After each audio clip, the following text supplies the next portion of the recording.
per il nostro lingua Tagalog, come Filipino, sa Konstitusyon ng Republika ng Italia.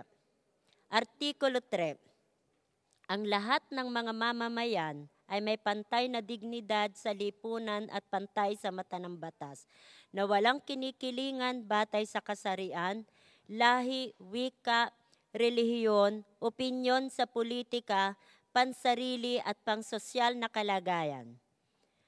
Katungkulan ng Republika na alisin ang lahat ng mga balakid pang-ekonomiya at pangsosyal na pag-unlad na sumasagabal sa kalayaan at pagkapantay-pantay ng mga mamamayan.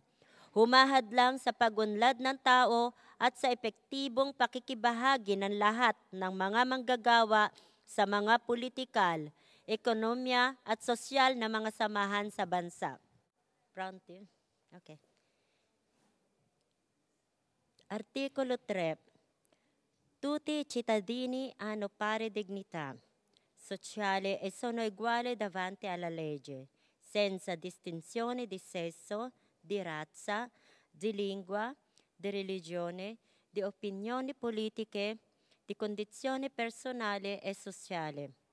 È compito della Repubblica rimuovere gli ostacoli di ordine economico e sociale, che limitando di fatto la libertà e l'uguaglianza dei cittadini, impediscono il pieno sviluppo della persona umana e l'effettività partecipazione di tutti i lavoratori all'organizzazione politica, economica e sociale del Paese.